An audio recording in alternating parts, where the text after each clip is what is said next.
ओम साईराम सर्वांना. तर कोकण ट्रिपच्या दुसऱ्या पार्टमध्ये तुमच्या सगळ्यांचं स्वागत आहे. तर आमची पूर्ण फॅमिली आम्ही सगळे पुण्यामध्ये एकत्र जमलो, जेवण केलं आणि गाडी पण आपली आलेली आहे. बॅगा घेऊन आम्ही सगळे खाली आलो आणि गाडीच्या डिकीमध्ये सामान भरत होतो.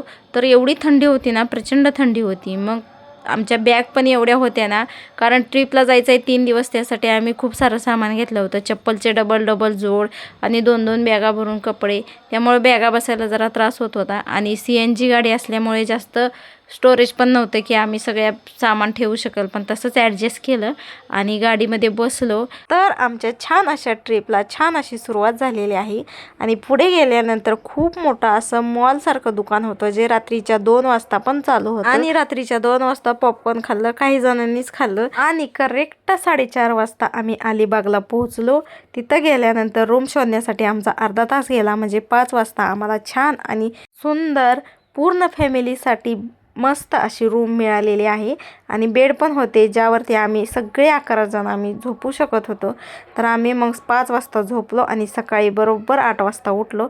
तर सकाळचा नजारा वा वा, इतकं सुंदर लोकेशन होतं आणि चिमण्यांचा चिवचिवाट खूपच छान. तर भेटू पुढच्या पार्टमध्ये. बाय.